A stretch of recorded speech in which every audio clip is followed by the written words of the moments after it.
Good evening. Absolutely good evening to everyone. Hope everyone's okay. Please like, share, subscribe, follow our links in the description and that. Please share far and wide. My name's John Lawrence, leader of the National Housing Party, United Kingdom. And what I'm going to tell you now is the trans debacle policy. There is no such thing as a trans person, which also means there's no such thing as a politically correct accusation of transphobia. The NHP UK say it's impossible for a man or woman to transition into the opposite sex from that of birth. The NHP UK campaigned to make it illegal for doctors to remove someone's sexual organs in order to change sex. The NHP UK campaigned to make sex change medications illegal. NHP UK campaigned to stop people having the right to change their sex on their passport or any other official document. NHP UK campaigned to stop official bodies such as TV, radio, newspapers, prisons, NHS, sports, organisations, education, military, and political organisations referring to people by the sex that they were not born with. Men pretending to be women would not be able to compete in women's events or be sent to women's prisons.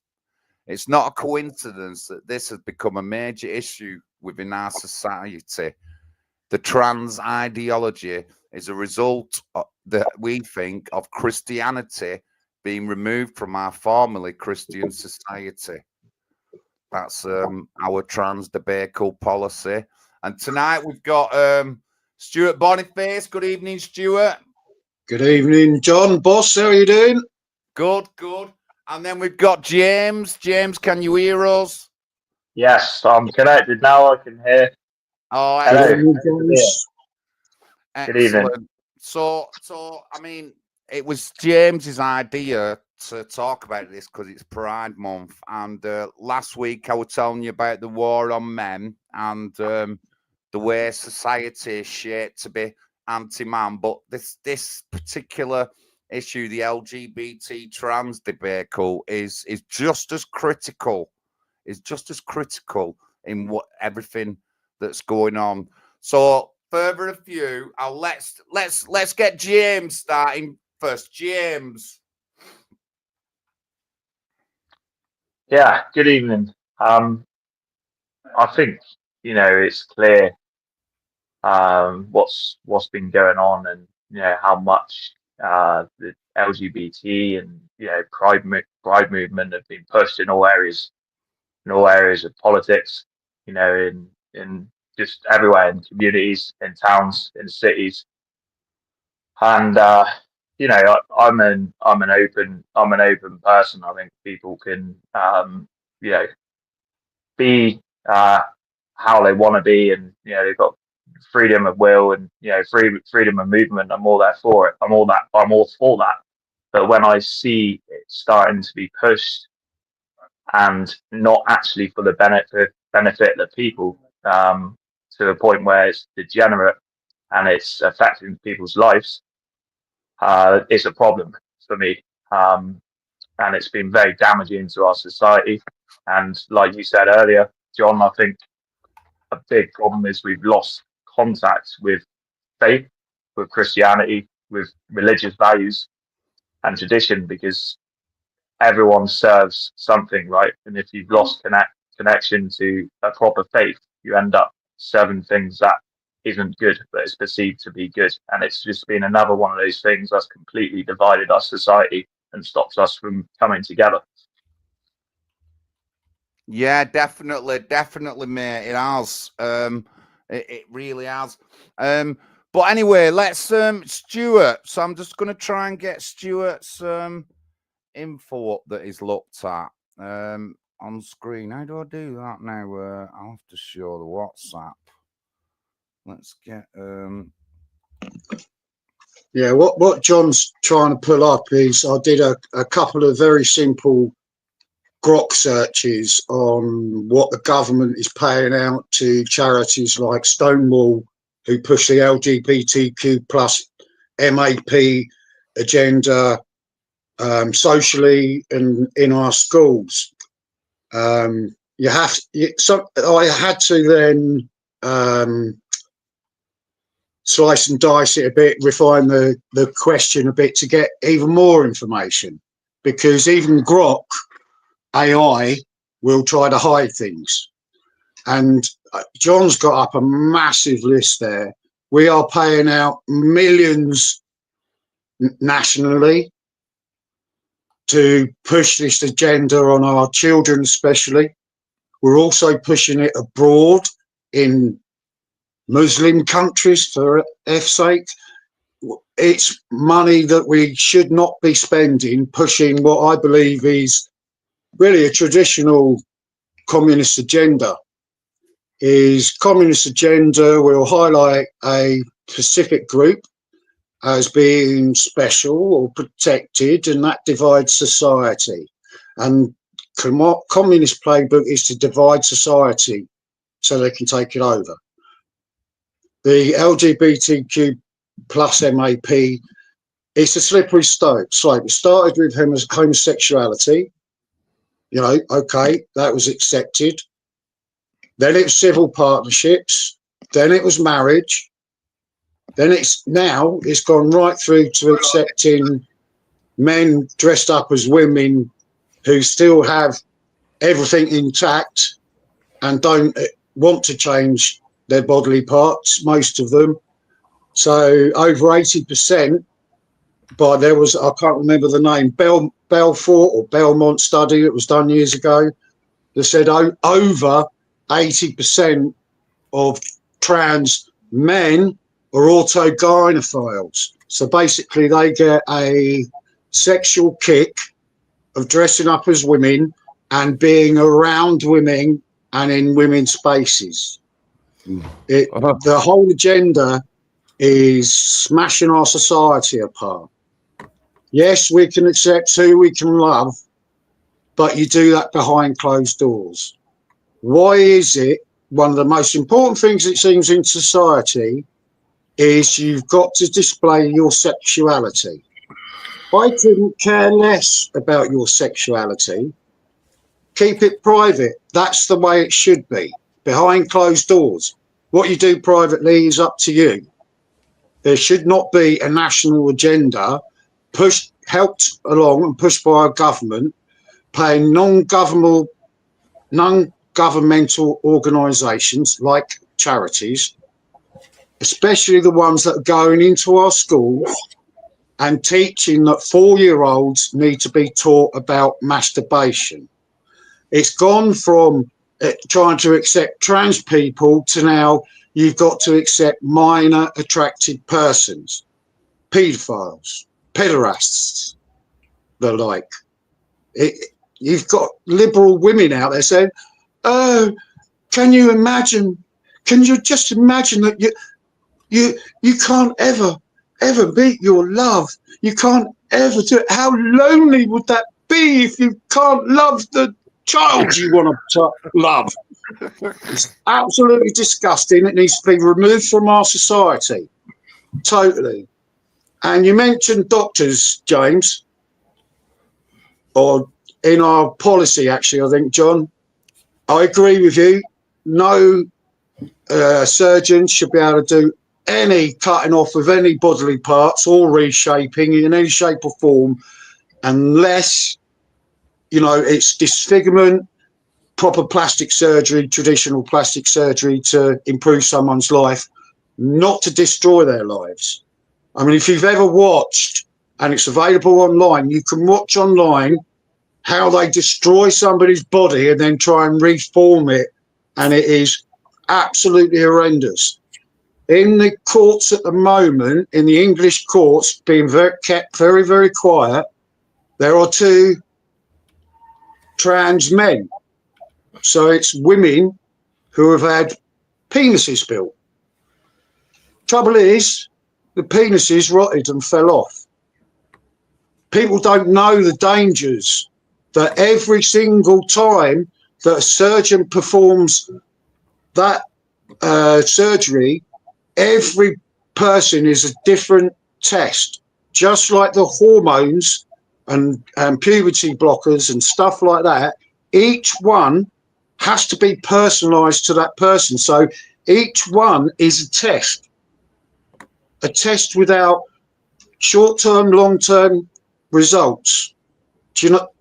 So it's horrendous, and I think we need to shut it down, lock away the surgeons that are doing it, and make big laws against it, and push the anti-trans agenda and anti-paedophile agenda.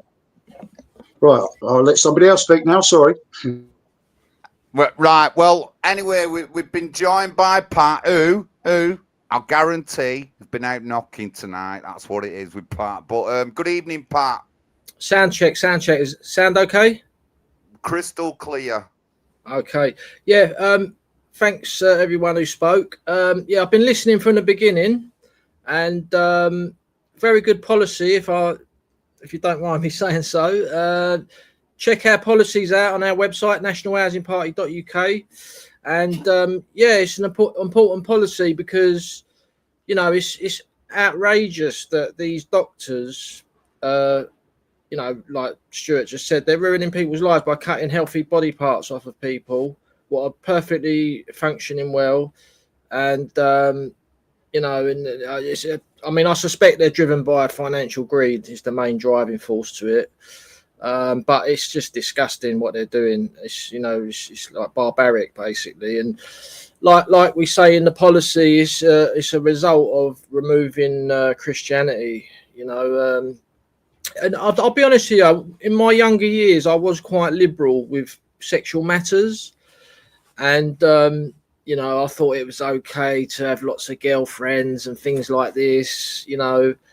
But as I got older and, you know, I've re-embraced the Christian faith, I've kind of realised, you know, that, you know, homosexuality is a sin, you know, non-productive, you can't have children, and Christianity means a family, and sex is for having children. That's what God gave us it for. But yeah, the whole Pride Month thing, it's just been forced on our society by, I would say, Zionist interests to weaken our building blocks of ours. So that was one of the battering rams, along with feminism and other destructive ideologies.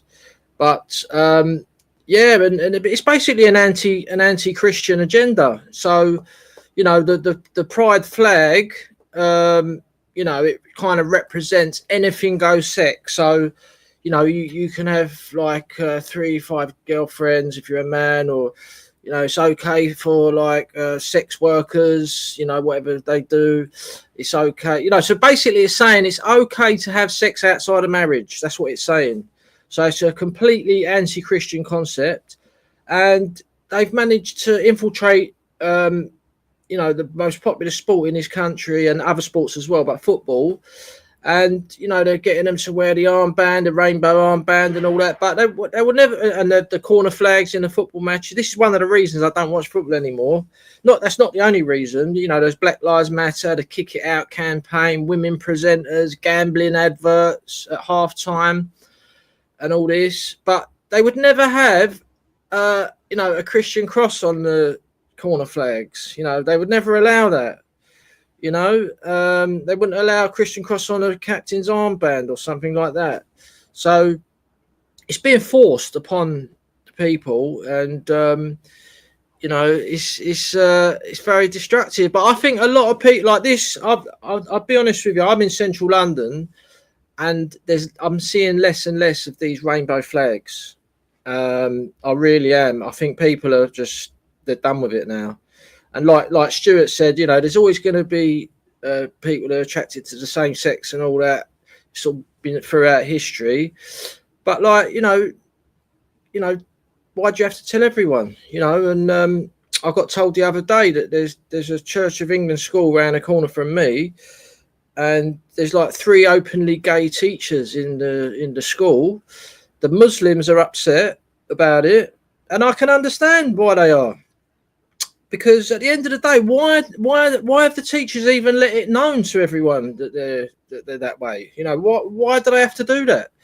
You know, it's just unnecessary. So yeah, I mean, there were some other things I wanted to say, and I just can't remember at the moment. Right. But Well, let me just go into some facts. So, you know, Stuart then is what he put up over the years and that millions of pounds going into him. But let's do figures. So, how many kids went to gender therapy clinic? And I have said this before. It's a bit more shocking actually now because I was saying it from the year 2000.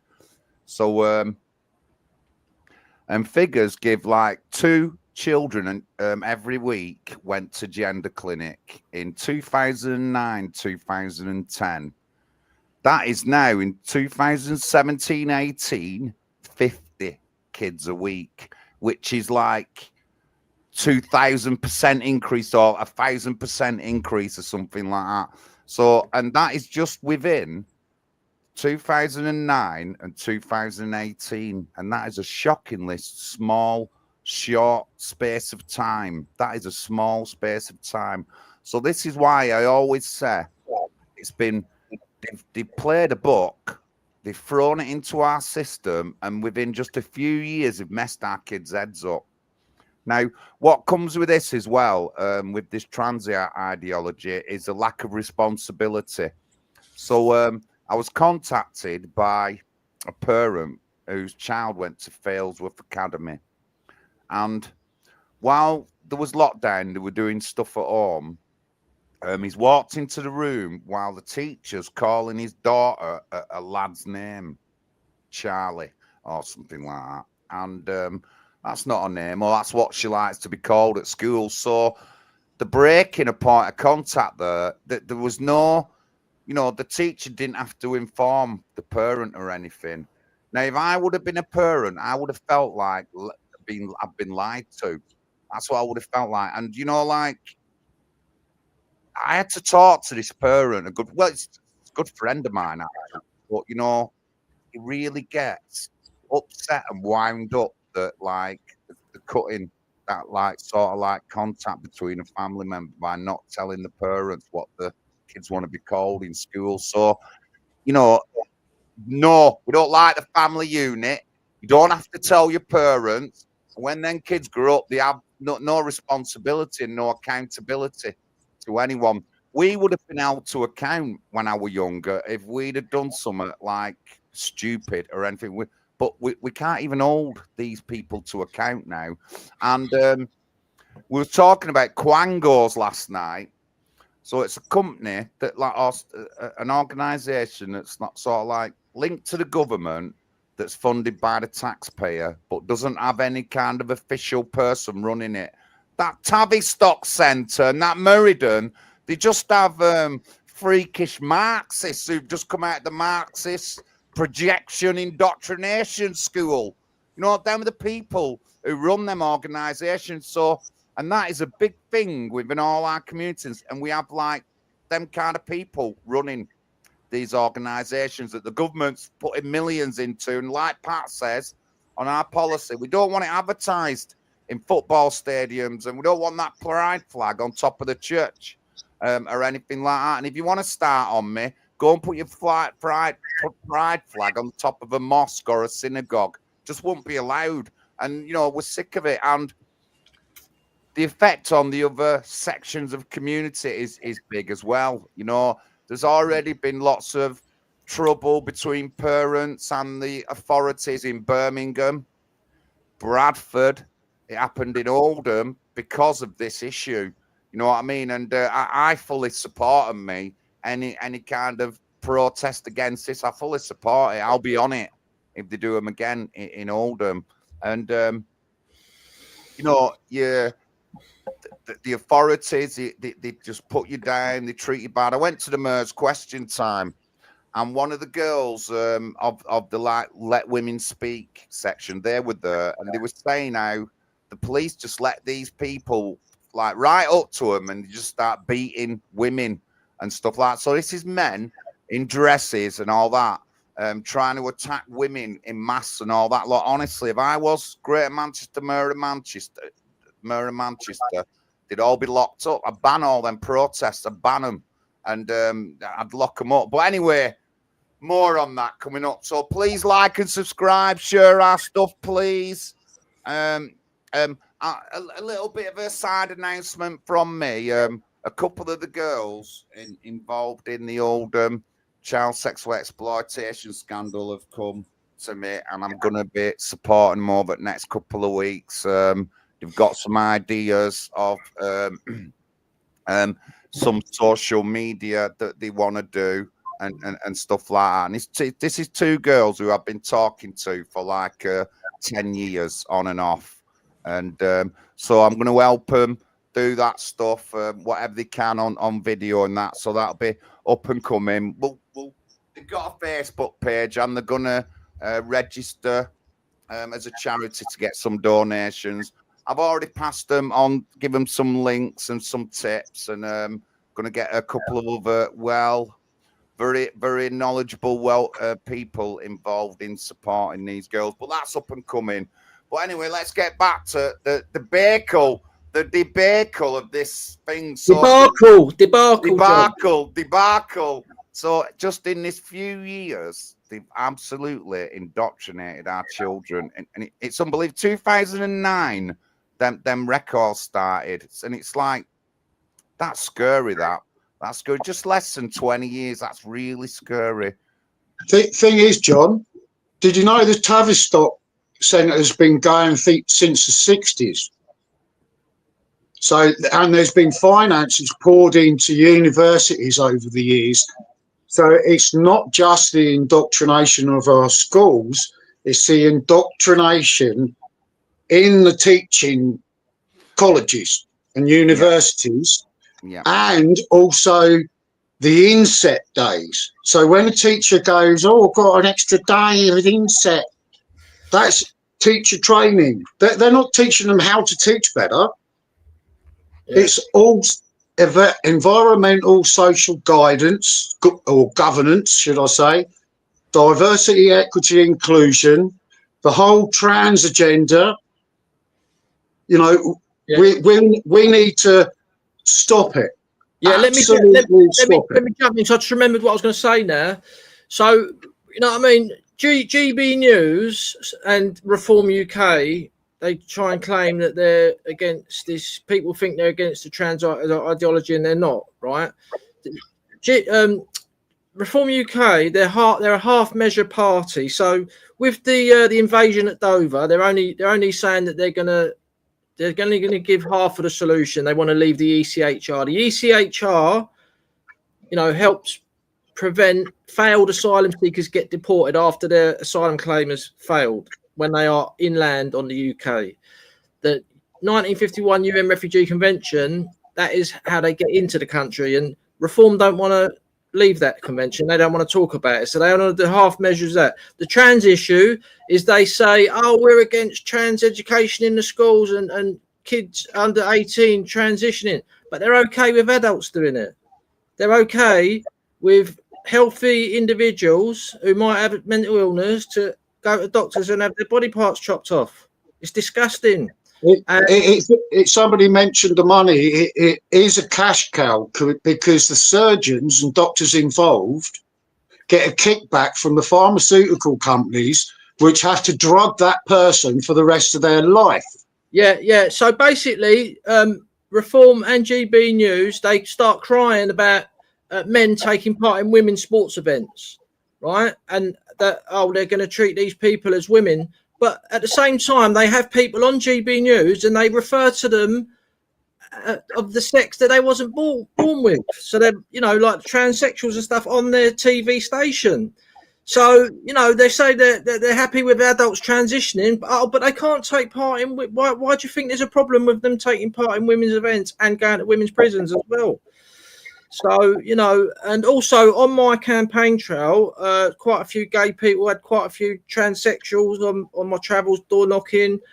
And quite a few of the gay people agree with our policy of taking sex education out of schools because they don't want it in schools, because they are not asking it to be in schools to teach kids about homosexual sex, and they get the backlash.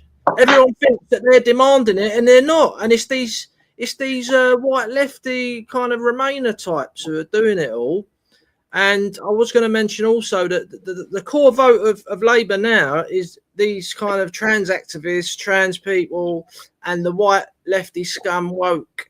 They're their core base now, because they've lost the Muslim vote, they've lost the working class, they've lost the Brexiteers.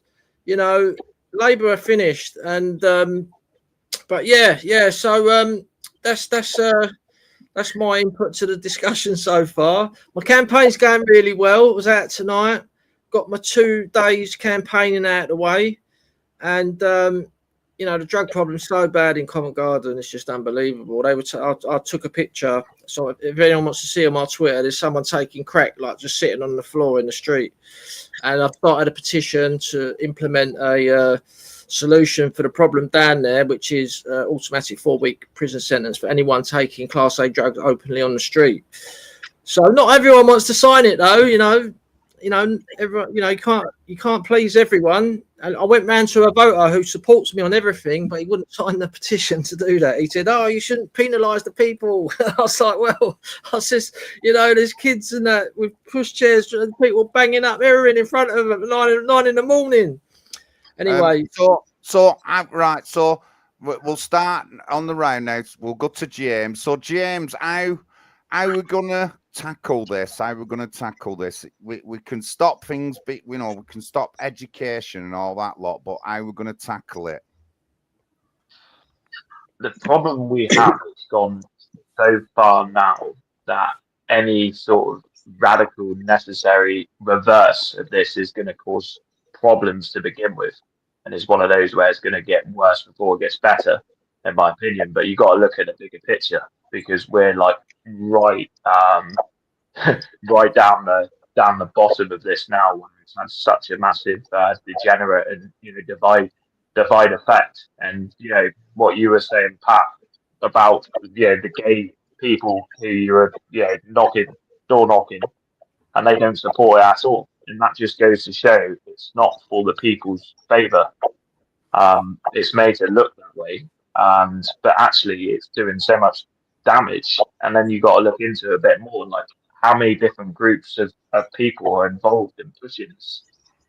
The pharmaceutical companies, the teachers, the education system, the politics of it all, the political correctness, where you can't call it out for what it is, or else you get censored, and who knows what else. And we just need to have more open conversations. And I try and the people I surround myself with, and new people, I'm very like direct, because I don't like all this political correctness. It's stopping us from getting to the root cause of the problems and getting to the solutions. And it's frustrating, because there is a massive change there is a massive will for change. But I still see too much divide, and society's pushed us to a point where like people's priorities are obviously going to be working, and then working to live, and then everyone's just pushed to their wits' end with work and with other commitments. People are doing too much, so they're not getting involved necessarily as much as we all need to, in my view, because the change comes from bottom up, right? We all need to come together and agree and disagree and whatever, but there's got to be that mutual respect, and there's got to be that connectiveness to get anywhere, because the guys in power are laughing with the divide. And I see the changes from when I was at school. There wasn't too much of this about them, but then I've got a younger brother who's 6 years younger than me, and he's telling me some stories like in this last 2 years at school, and it's like, wow, you've got people identifying as cats, and there's litter trays out for them. It's like, how insane have we gone? Yeah, I have to agree with you there, James. I believe it's an anti-white agenda, an anti-Christian agenda, and an anti-woman agenda as well, because it puts women at risk, you know, right from children up. It's basically an anti-human agenda, isn't it? Yeah.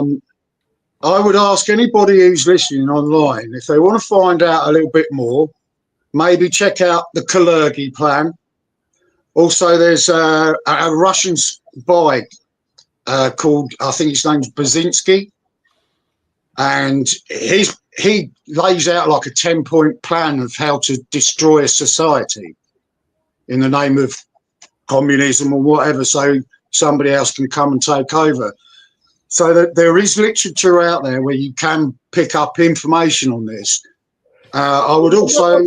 One thing I will mention, Stu, what you said earlier, that I think, did you say that it was part of communism, this homosexual kind of thing as well? Well, the funny thing about it, in Stalin's Russia, it was actually illegal for homosexual, which I was surprised at. I learned that fairly recently. And then at some point, I mean, it is part of it now. There's no doubt about it.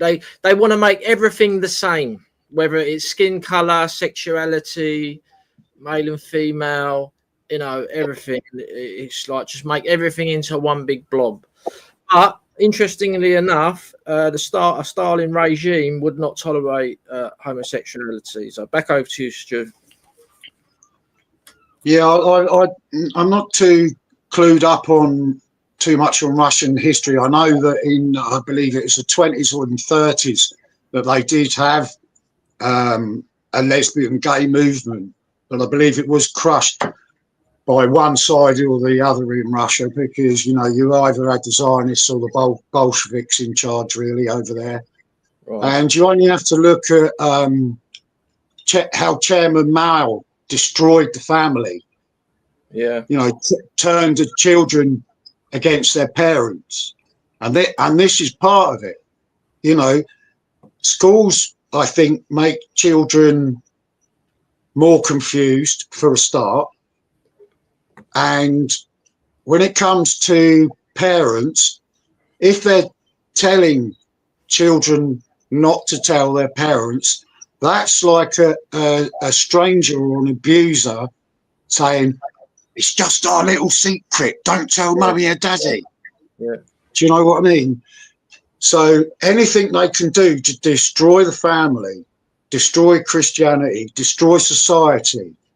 And if you look at what the WEF under Klaus Schwab said, to usher in the fourth industrial revolution, we need to bring about an angrier world. So they create a problem, we all react and go, we need help, and then they come with a solution. And I believe that's pretty much what's happening, alongside with the full-on authoritarian state that's arriving. You know, if we can't call a man and a woman, where the hell is society going? James, you mentioned the differences when you were at school. I'm probably a little bit older than you, but we didn't really learn about, we had knowledge of what goes on a bit, but at school, you didn't learn about anything sexual. You learned about it when you were 12, 13, and it was more the biological side, the mechanics of it. Do you know what I mean? It wasn't taught to you from at 4 or 5 where you go waving a flag on pride marches. They're indoctrinating kids from a young age, and I'm beginning to think there's also things like hormones in our food. We keep everything in plastic. Modern plastic has a synthetic form of estrogen. So everything's wrapped in plastic, everything's stored in plastic, your milk's in plastic, your juice is in plastic. So that's going to affect your endocrine system, which regulates your hormones. So not only have you got possibly, you know, your food and the chemicals going in your body that way to disrupt your body, you also, from a young age, you got a teacher telling you, oh yeah, you could be this or that or a cat. The whole thing is, if you destroy the youth and weaken the youth, what sort of society is that going to grow up to? Well, another thing I forgot to add to the conversation is Enoch Burke. I mean, can you believe that guy literally was put in prison because he refused to refer to one of his pupils as the sex that they wasn't born with? I mean, what's the latest on that? Is he still in prison? Is he out? I don't know. I think he's still in prison, and they've took all his money. Yeah, took all his money. Yeah. So it's incredible what they've done to the Western civilization. They've completely destroyed it, and we've got to rebuild it with parties like ours, Christian nationalist parties, because that's the only thing. And let's have it right. This was all done from Zionist powers, in my opinion. They've destroyed every single nation in the West.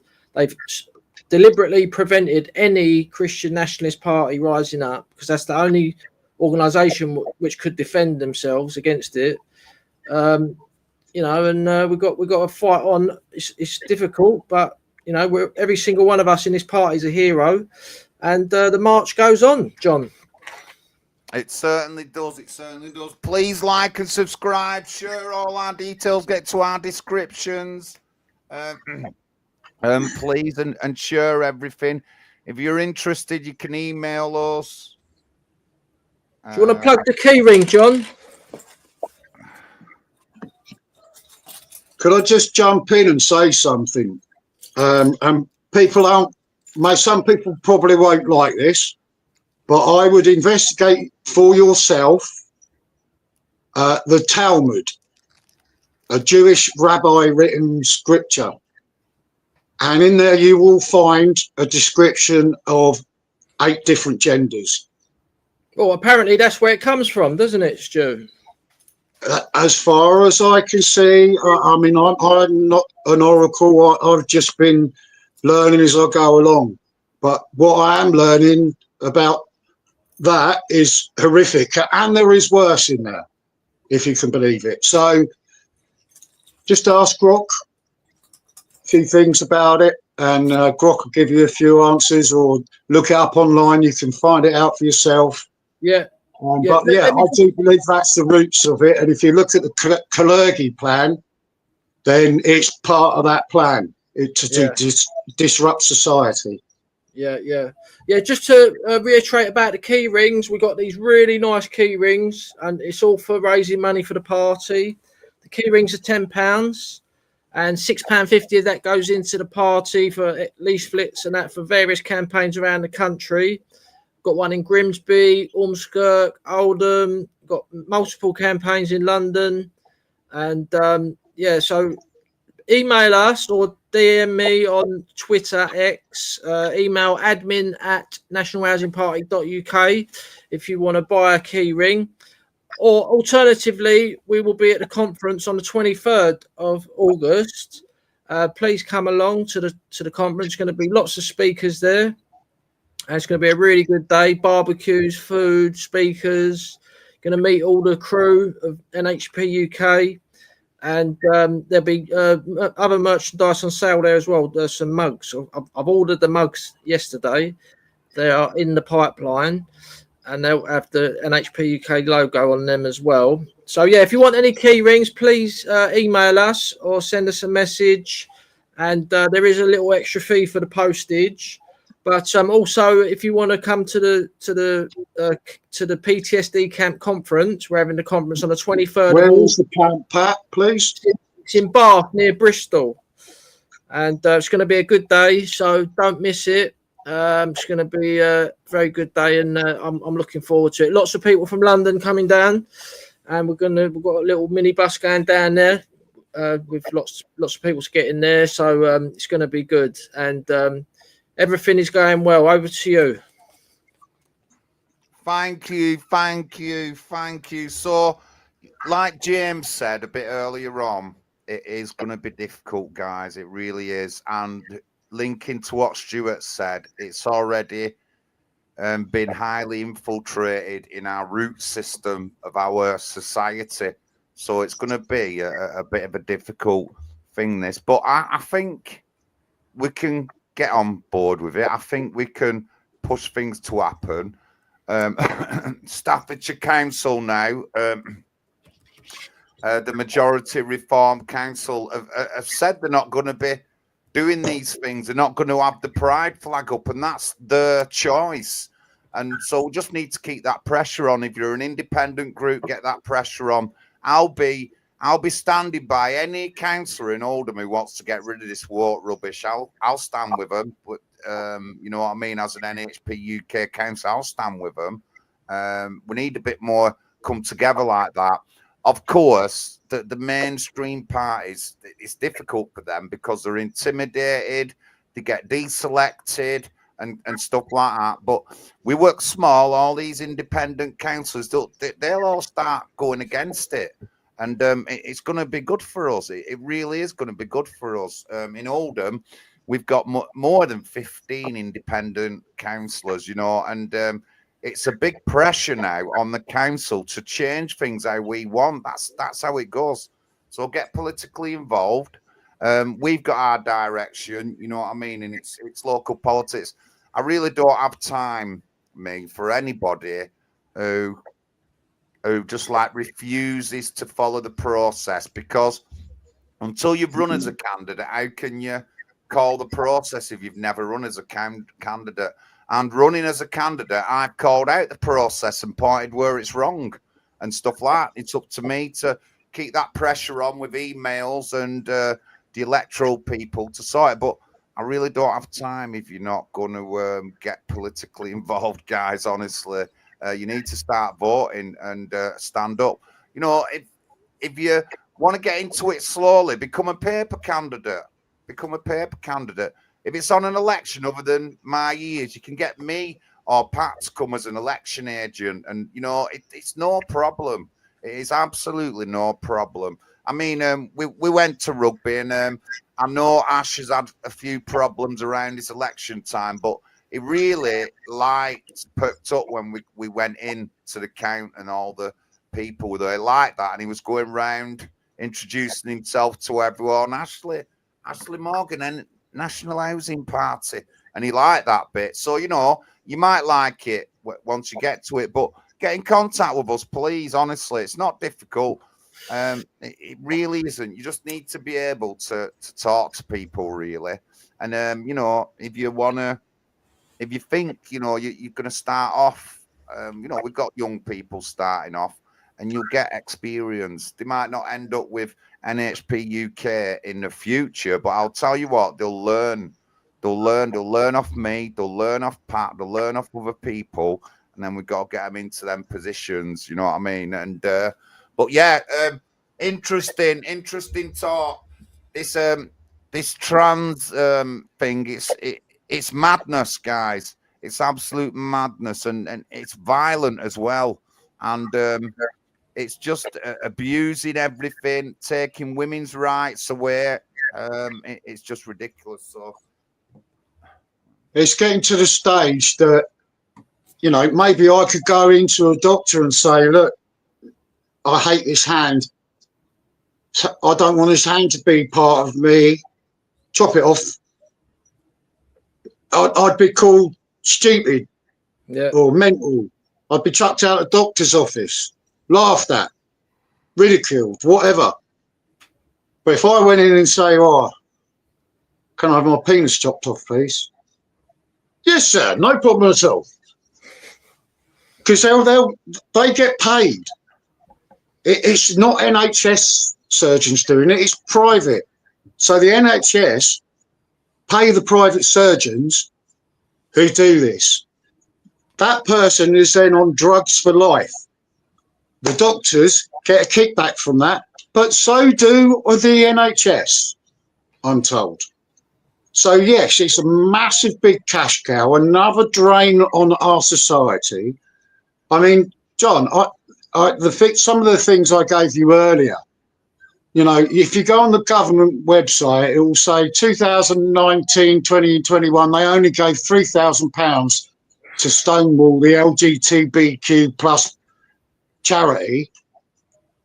But when you ask Grok to ask for, you know, third parties that are doing it, and you change the question slightly, you then get, oh, actually, it even says the government on there have hidden nearly £3 million that they paid in that time. There's another one where for things around the country, there's another 40 million. We've got $1 million or $2 million going out abroad to push the LGBTQ plus agenda there. You know, addressing it in Pakistan so we can get them to accept calling people a different gender. It is a quango, and all quangos drain your tax money away. So when it goes abroad, you know, is there any accountability? Do you know, do we know who's running the studies or the guidance? No, it's just chucked money at someone, off you go, thanks very much. Don't give a monkeys what you do with it, really. That's the abroad stuff. But at home, yeah, there's loads of councils that are receiving money, loads of organisations that are receiving money, all of our tax money, none of it we voted for, going to all around the country. I mean, I don't know if you've got the list up, John, and just pick out a few from that list. Some of it's horrendous. I know it's quite long, but how old are you, if you don't mind me asking, are you, James? You look sort of about 25, 30, but I've got need my specs on, biggest school. I'm 25 a week today. Oh, I'm not too bad then. Yeah, so your education would have been quite different to mine because I'm in my 50s. Well, when I was at school, they was teaching us how to have sex for fun, how not to have children. So, you know, like a total So I didn't have any of that. So total opposite of what it should have been about. It should have been about getting married, settling down with a nice woman, and having lots of children. Now I've got so many friends now. I haven't got any kids, including myself. So we need to find a way around that one because the birth rate's just completely collapsed, doesn't it? And then they start using that as an excuse to get more immigration into the country.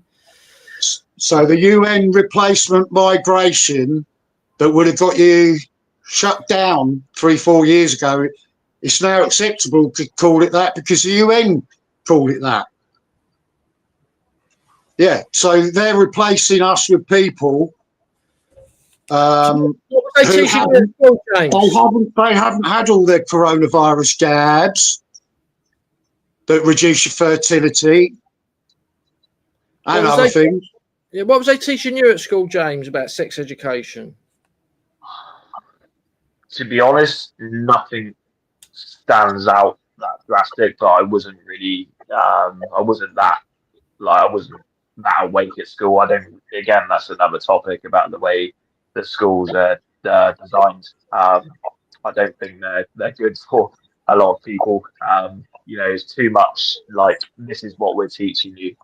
There's no open discussions. You're not allowed any pushback. You know, it just sets you up for later on in the life. It's like, we're in control. You're the ones listening to us, and, you know, do as we say, type thing.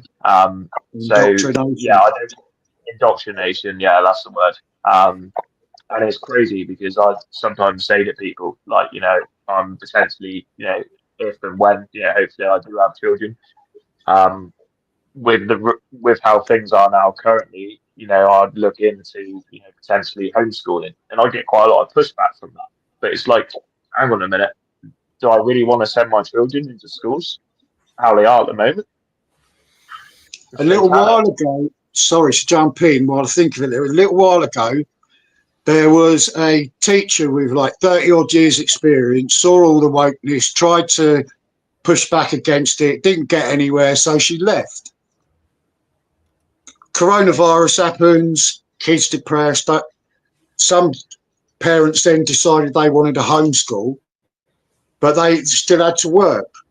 So a few parents come to her, and she's in her early 60s, and she took on 6 children from 4 different families, I believe. And somebody reported her, and she went to court. I think she's still fighting it, because she was teaching without a license. I never knew you had to have a license to teach. So they're even trying to shut down homeschooling from a teacher who's got 30 odd years experience and can teach at every level, and they want to shut that down. So part of the communist agenda is to separate families, and part of that separation is the education system, as I said earlier, indoctrinates. So it separates children from parents. Yeah, alienates them. It's definitely, and not having to tell a parent something from school is like, it's mad. I'm just lucky, me. I really am lucky. I left school in 1983, and I didn't really come in that much into force as it is now. So I'm just extremely lucky. But I'm shocked, and I always go back to like when Moses went up Mount Sinai, is it? And to get the 10 Commandments, and he was away 40 days and 40 nights. And when he come back down, they were idolizing a false idol, and they were all going into debauchery and degradation. And that was what, sorry, John, to jump in. That was when they broke the first covenant with God. Yeah, and they were punished. It always makes me think of that. It really does. And I've mentioned it a couple of times in Bible class, but it's scary. You know what I mean? It really is scary. And they end up with no accountability. Or they're so woke that everything has to revolve around him. And I'm sorry, when men lose the masculinity and things like that, they haven't got a way to go. That masculinity comes out with how they murder people in the end and stuff like that.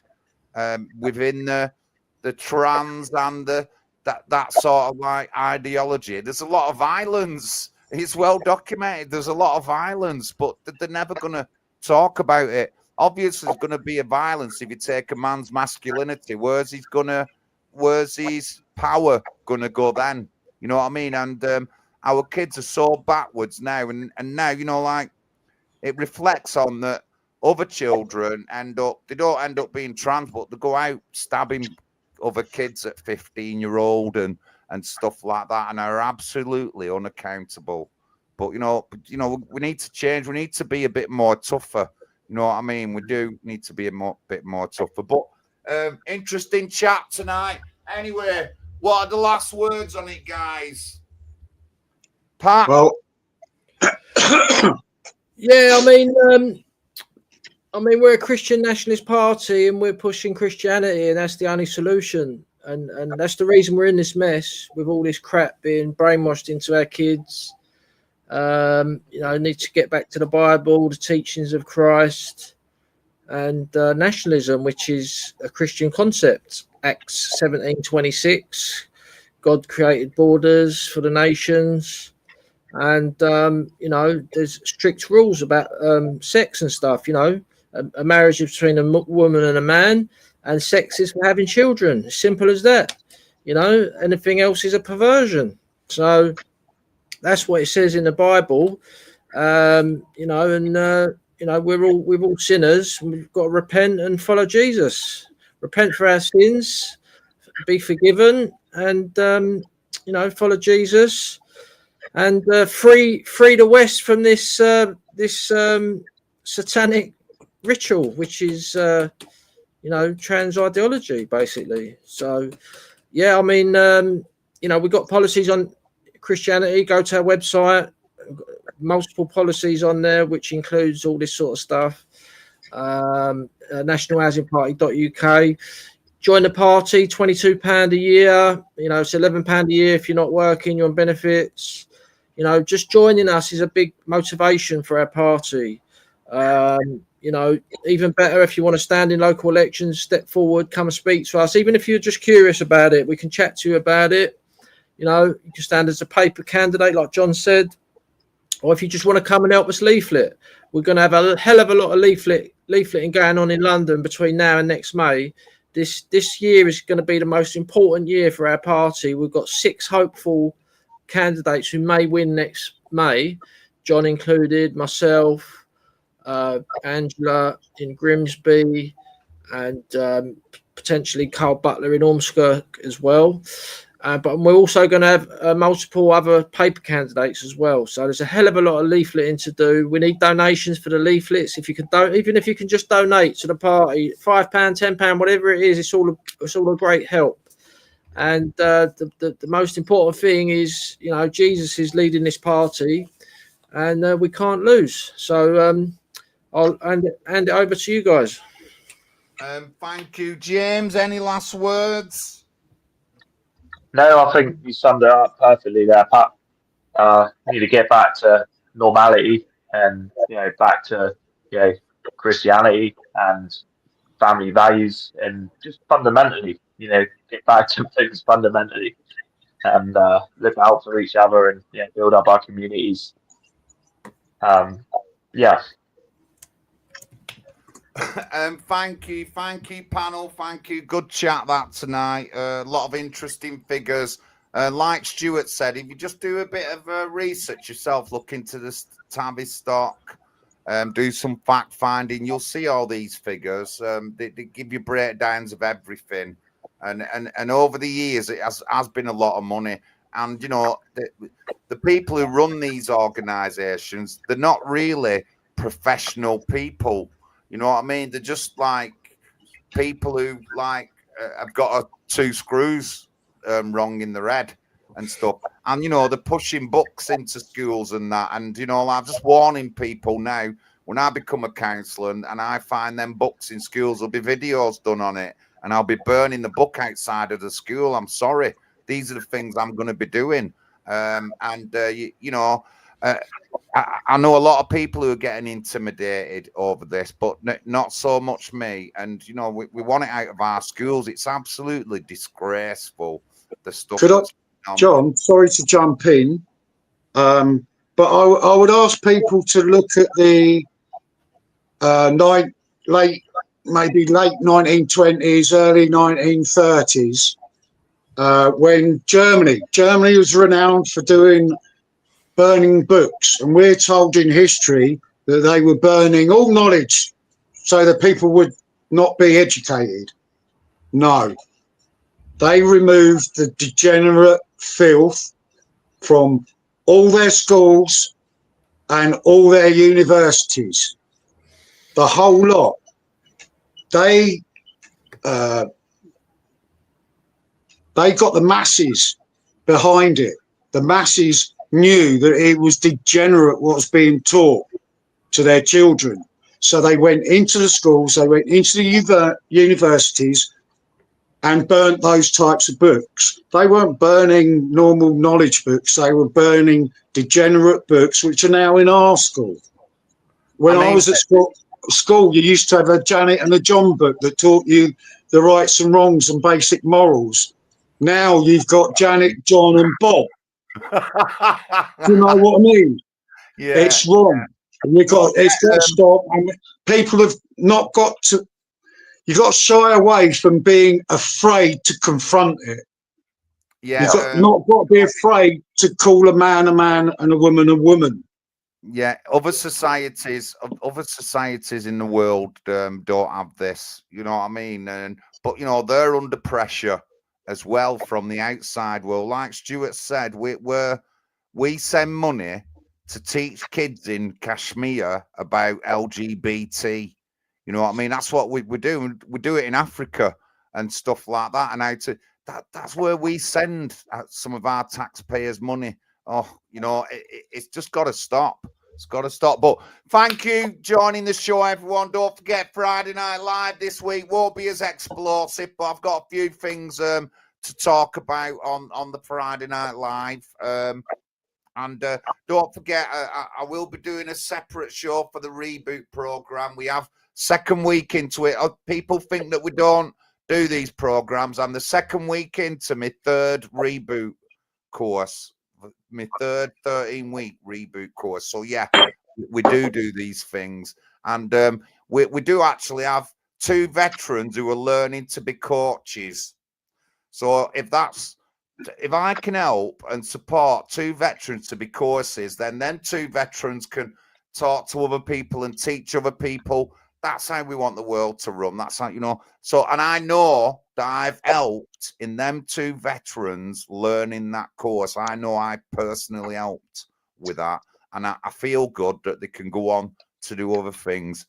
But God bless. We'll see you next week. Thank you very much. Cheers. Good night.